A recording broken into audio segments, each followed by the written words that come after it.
ship. I am engaged in transit passage. Small, high-speed Iranian attack boats play cat and mouse with the US Navy, the mightiest naval force on the planet. Coalition warship 7-3, this is Iranian Navy patrol boat. The Americans, though, are right to fear them, for these tiny boats are capable of sinking an American aircraft carrier.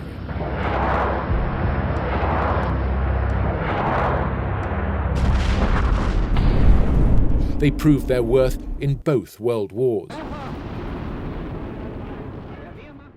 Small, inexpensive, high-speed boats armed with torpedoes could take on and sink the once invincible great battleships. They were sitting ducks. These boats changed naval warfare forever. And their threat is as potent today as it was then. These are the killers at sea. This is the story of how they began, of how the technology was developed from a simple idea. Big, huge Thornycroft engines with useless clutches, which never worked. I mean, they were always packing up.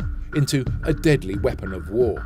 To deliver a blow with one of the most powerful craft this war has developed and exploited, the motor torpedo boat, the PT. It's a tale of individual genius, official obstruction and incompetence, and American know-how. It starts here. Well, in 1915, in a very typical British ad hoc way, 3 young naval officers with Thornycroft approached the Admiralty with a radical new idea.